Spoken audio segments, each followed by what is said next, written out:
Fala galera, beleza? Vocês também estão legais, tranquilos de boa? Então tá, ó.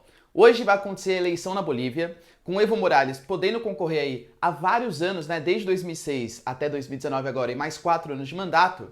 E embora a Bolívia tenha um crescimento de aproximadamente 5% ao ano sob o mandato do Evo Morales, ou seja, a Bolívia vive um milagre econômico boliviano, a gente já vai entender como que isso aconteceu, essas eleições estão mais acirradas do que o normal. Quer entender a situação na Bolívia? Quer saber como que o Evo Morales, inicialmente chamado de bolivariano, amiguinho do Hugo Chávez e tal, conseguiu, ao contrário da Venezuela, fazer com que a Bolívia cresça 5% ao ano e ainda tenha alta popularidade? Se você quer saber isso e muito mais sobre geografia, geopolítica, atualidades, enfim, tudo para se manter sempre bem atualizado, já se inscreve no canal, deixa seu like e compartilha esse vídeo, que eu, Ricardo, conto muito com a ajuda de vocês, belezinha? Galera, não esquece também de seguir nas outras redes sociais, por exemplo, no Instagram, vou deixar aqui pra vocês, ó, @RicardoMarcini_, que eu sou bem ativo e posto notícias, enfim, tudo pra vocês sempre estarem próximos aqui da gente, certinho? Então tá. Galera, é o seguinte, ó, assim como eu já falei em alguns outros vídeos, por exemplo, na crise que acontece no Equador, na questão do Chile, por exemplo, a América Latina, ela tem, assim, extremos aparecendo a todo momento, né? A gente já teve o extremo dos caudilhos, depois os extremos bolivarianos, aí agora, sei lá, a gente pode colocar uma direita mais conservadora se elegendo, né? Então a América Latina, infelizmente, ainda é o país dos extremos. E nesse contexto, a gente percebe que os anos 2000, eles foram um extremo bolivariano para as Américas. Como assim? A década de 90 foi uma década do neoliberalismo, do corte dos gastos públicos, aumento da taxa de juros para receber investimentos estrangeiros, da privatização dos recursos naturais, da desregulamentação do mercado financeiro, ou seja, o consenso de Washington, uma cartilha, ensinamentos dados pelo FMI, pelo Banco Mundial e pelos Estados Unidos, ensinaram os países subdesenvolvidos da América Latina a como eles deveriam agir de maneira política para atingir o desenvolvimento. Se do ponto de vista econômico, até que foi relativamente importante, porque modernizou a economia, promoveu um ajuste fiscal, enfim, etc. Do ponto de vista social, trouxe aumento da desigualdade social, aumento do desemprego, falência de empresas nacionais, uma série de prejuízos. E a gente percebe que nos anos 2000, uma esquerda se apoderou da América Latina, prometendo combater esses ideais neoliberais. No caso da Bolívia, essa esquerda, quando que ela ascendeu? Foi uma esquerda praticada pelo Evo Morales, em 2006.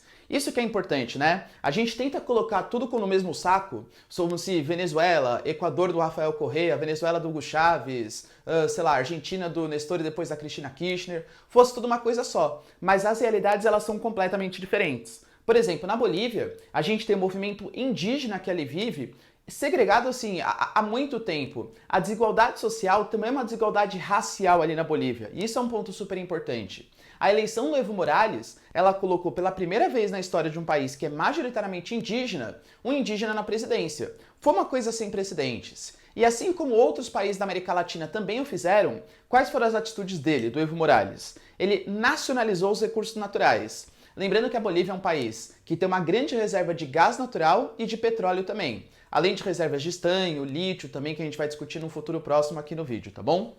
Então, um país com bastante recursos naturais. Ele nacionalizou. Isso parece uma postura anti-mercado. Só que ao contrário do que foi feito... Aliás, isso é uma postura anti-mercado, né? Mas ao contrário do que foi feito em outros países, como por exemplo na Venezuela, no Equador, ao mesmo tempo que ele nacionalizou os recursos naturais, não foi que ele espantou as empresas. Ele nacionalizou num sentido de negociar com as empresas privadas que faziam aquela exploração. Um dos maiores exemplos é a Petrobras. A Petrobras, empresa brasileira.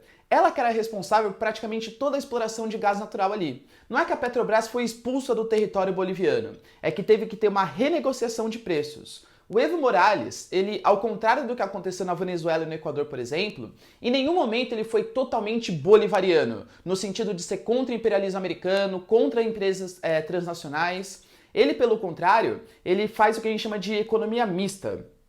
Ele nacionalizou os recursos naturais, ponto super importante, para promover o aumento da igualdade social, a distribuição de renda, a melhoria do poder de consumo. Para vocês terem uma noção, a pobreza na Bolívia antes do governo do Evo Morales era de aproximadamente 65%, o índice de pessoas que viviam abaixo da linha da pobreza, e hoje está em torno de 30%. A população boliviana, ela mais que triplicou o seu poder de compra. Então são dados formidáveis para um país relativamente pobre da América Latina. A Bolívia, lembrando da condição geográfica dela, é um país que não tem saída para o oceano. Isso dificulta muito, por exemplo, relações políticas, econômicas com países que estão fora da América do Sul. E convenhamos, da América do Sul, quem é o grande parceiro, quem é o grande mercado consumidor? É o Brasil. Vocês percebem como a Bolívia ela é sufocada economicamente? E para isso, a Bolívia hoje crescendo 5% ao ano, esse milagre econômico boliviano é uma coisa para se aplaudir do ponto de vista econômico. Só que a gente vai entender que alguns probleminhas estão acontecendo, tá? Por quê?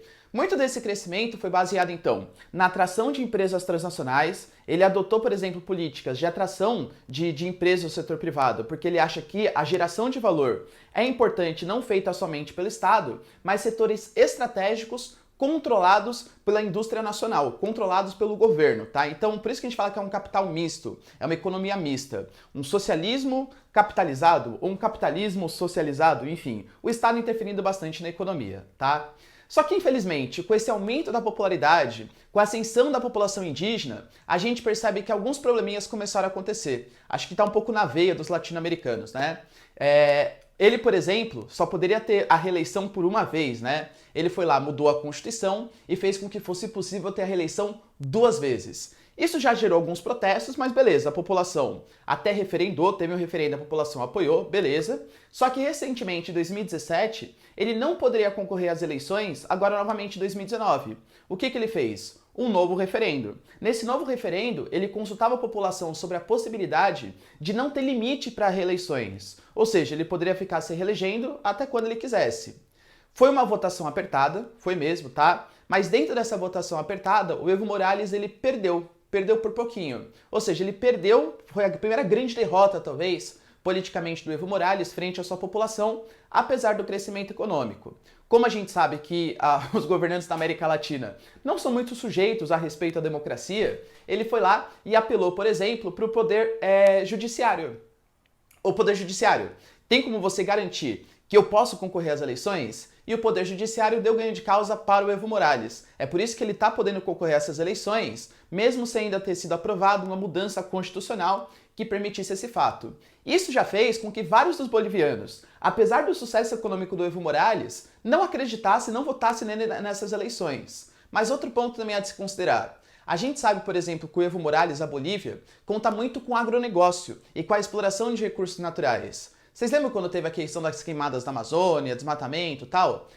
O governo do Evo Morales foi tão ou mais criticado que o governo Bolsonaro por não tomar as devidas atitudes contra o aumento das queimadas. E, aliás, pelo contrário, ele aumentou as áreas que eram possível fazer as queimadas de 5 hectares para 20 hectares. Para limpar o terreno, alegando, assim como aqui no Brasil também aconteceu, que a gente tem que aumentar a área de plantação para o agronegócio, porque a agricultura, ainda hoje, numa economia boliviana, que é totalmente dependente do setor primário, é um setor estratégico para manter a balança comercial favorável. Outra coisa também, meio que assim como aconteceu no Brasil também, essa política de crescimento econômico da Bolívia foi muito baseado na distribuição de renda nos programas sociais angariados com o aumento do preço das commodities. Hoje as commodities não têm mais aquele preço que tinham nos anos 2000. Só que o Estado, para continuar fazendo essas políticas de investimento social, produziu um déficit público bastante grande. E isso que a oposição está alegando que o Evo Morales está fazendo. Que ele está inflando uma bolha, na verdade, que não existe, aumentando os gastos públicos para manter o poder de consumo da população, mas que logo menos a crise vai estourar. Ou seja, que esse crescimento de 5% ao ano é parecido com o crescimento que o Brasil tinha em 2011 e 2012, que era um crescimento até que falso, convenhamos assim, porque era o Estado subsidiando todos os gastos que a população tinha, o Estado gastando pela população e, claro, produzindo com isso um déficit público gigantesco. Então hoje, por que a candidatura do Evo Morales ela está tão arriscada, digamos assim? Apesar do seu sucesso econômico, apesar da redução da pobreza, da redução da miséria, são principalmente 3 pontos. O risco da ditadura. A população boliviana abriu bastante os olhos porque essa manobra que o Evo Morales fez para conseguir se reeleger novamente não foi muito bem aceita. Outro ponto importante, a questão do déficit público. Hoje a Bolívia, para sustentar um falso crescimento econômico, segundo a oposição, está gastando muito com benefícios sociais que vão produzir uma crise no futuro próximo. E outro ponto também, a questão do não respeito à floresta amazônica, do não respeito à preservação do meio ambiente. Tudo bem? Mas lembrando, a Bolívia, então, é um país de sucesso econômico. Apesar de ser bolivariano, eu particularmente não concordo, porque a Bolívia nunca foi contra esse imperialismo norte-americano. Defendia, sim, um nacionalismo maior, né? Uma junção dos países da América do Sul, mas também recebendo investimentos estrangeiros, porque contou bastante com a ajuda do capital privado também. Belezinha, galera? Deu para entender esse sucesso econômico da Bolívia? Tá bom? Por que a Bolívia é o país que mais cresce na América do Sul? Se vocês gostaram então desse vídeo e querem que eu faça mais assuntos, né, sobre geopolítica, geografia e atualidades, deixe uma força, se inscreve no canal, por favor, deixe seu like e compartilhe esse vídeo para quem quer entender como que a Bolívia é tão mega poderosa assim, mega poderosa entre aspas, claro, né? Um crescimento tão significativo. E é isso aí, galera. Até o próximo vídeo. Beijos, abraços e tchau!